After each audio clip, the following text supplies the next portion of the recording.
Why do so many associates of Bill and Hillary Clinton keep winding up dead in mysterious circumstances? Another one just died over the weekend, which we'll tell you about in just a moment. And that one might be one of the most bizarre ones we've heard so far, but the list is growing long.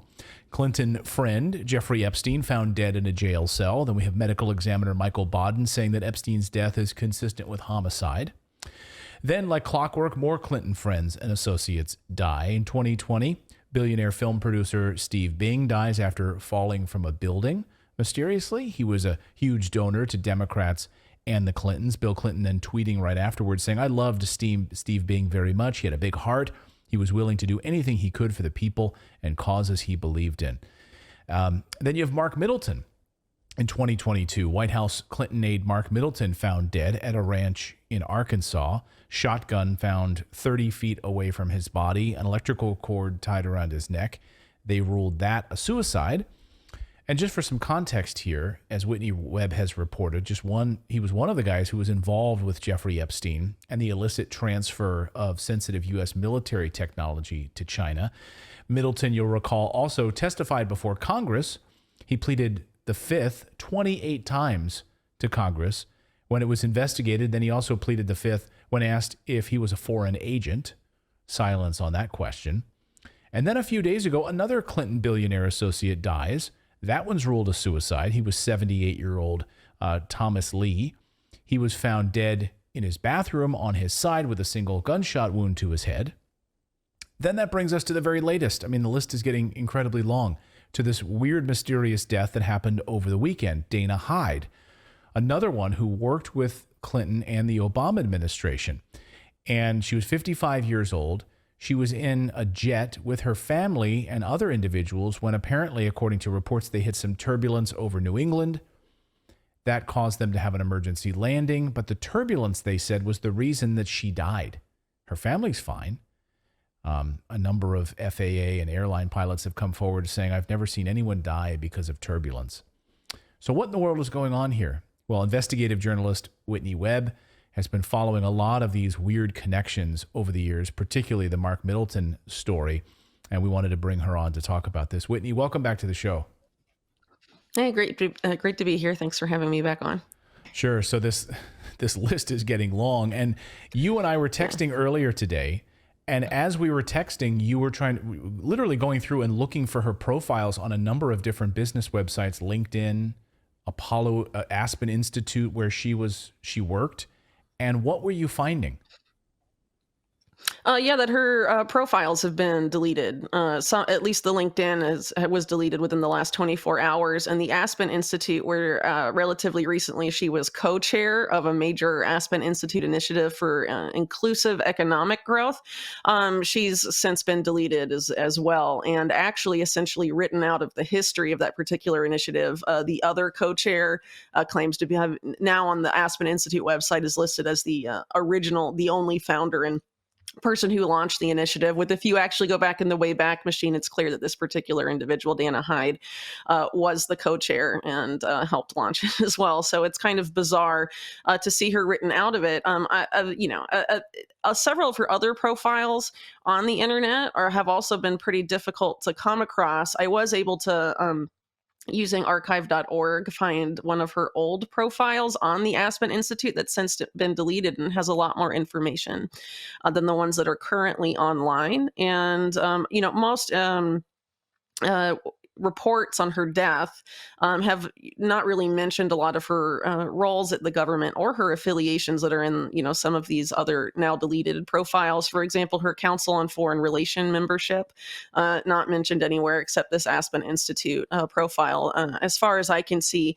And some of the more specifics about who she was working with, for example, in the Clinton White House and her role in the Obama administration, can be found there. But, as to the broader question of why so many people tied up with the Clintons continue dying well after the Clintons are no longer in office or in a position of visible political prominence is a bit odd, isn't it? And I've been trying to look for connections between, these different individuals. And obviously, the most connected of the ones that you mentioned in your introduction would, of course, be Jeffrey Epstein and Mark Middleton, because they were known to have been meeting together at the White House. And you have Epstein dying in 2019, and then Mark Middleton dying last year, both under very suspicious circumstances that were ruled a suicide.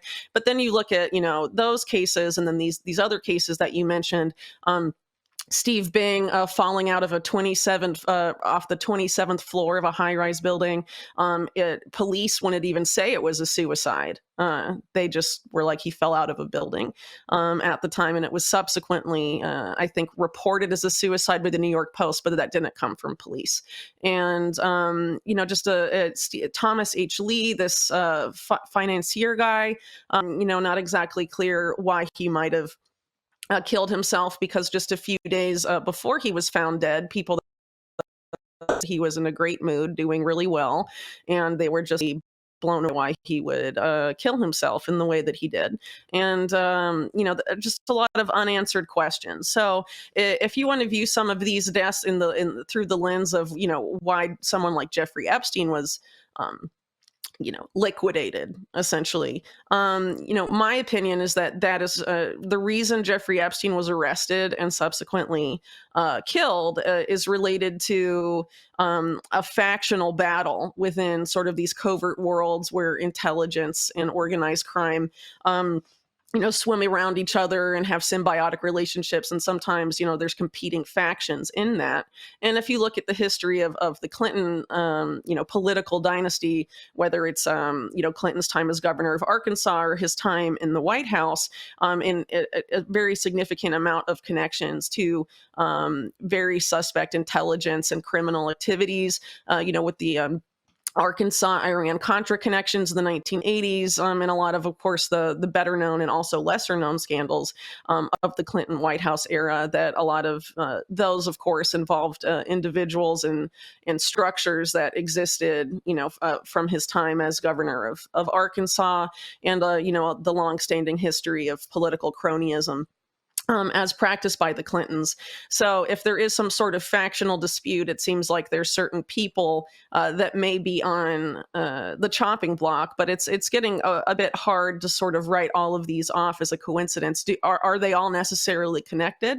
It's hard to say at this point beyond, potentially the Epstein-Middleton case, but you're having a lot of interesting people stack up here.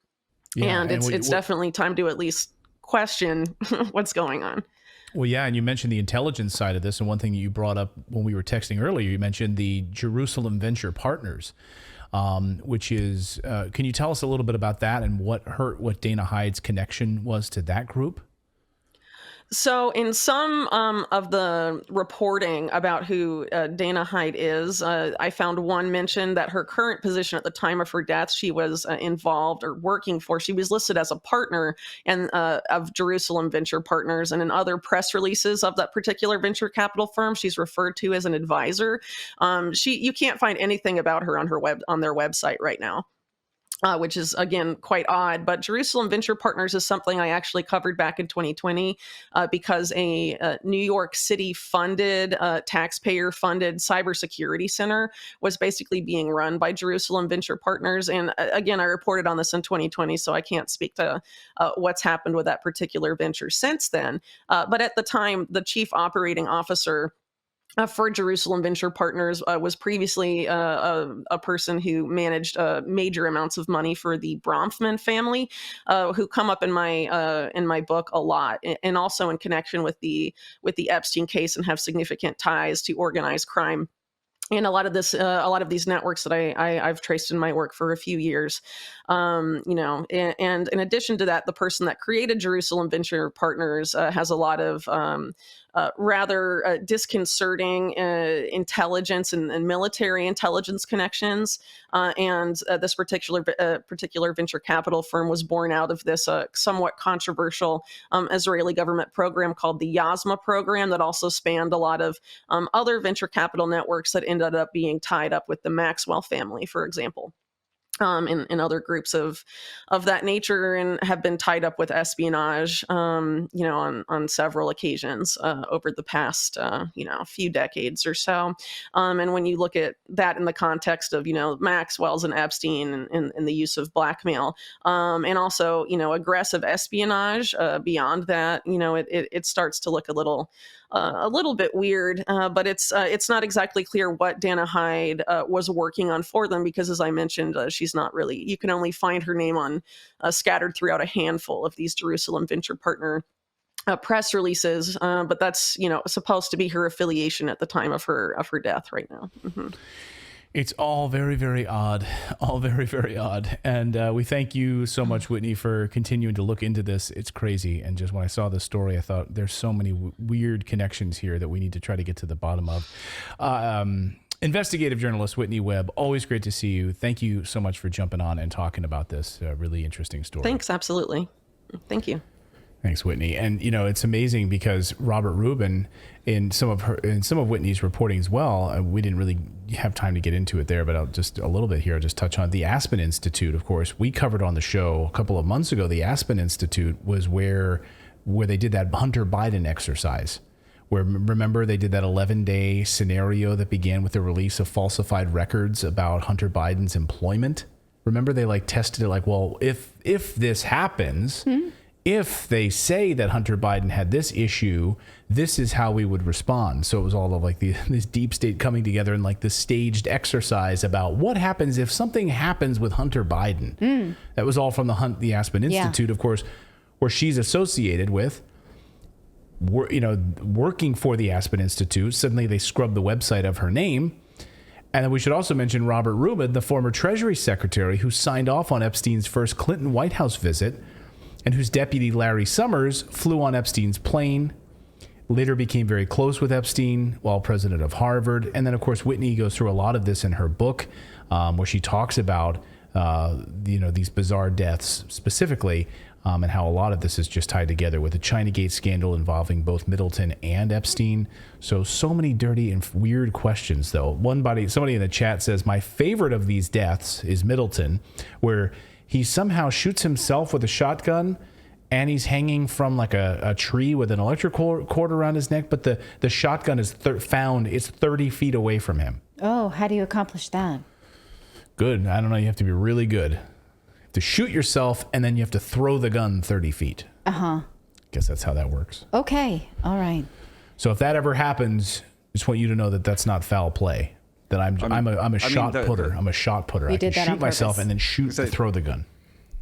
The Flash could pull it off because you could fire the gun, run over, tie yourself to the tree before the bullet gets there. Other than that, I don't think it's feasible. But yeah, Barry Allen could pull that off. You're right about that. Because he'd run in front of the bullet. Right. He would shoot it and he'd be like, okay, I got time because this bullet's and then I can run over here and drop the gun and come back and make it look like a... Oh, okay. All right. That's so right. Maybe he was the Flash. Barry Allen. Thank you so much for watching this segment here at Redacted. We are live every day at 4 p.m. Eastern Time, trying to share the stories that the mainstream media will not cover. You should also come over and join our community of Redacted Rebels over at redacted.inc. That's our private locals community where we can share exclusive content that we simply cannot share here on YouTube. Come over and join the rebellion together right now by going to redacted.inc. We'll see you next time.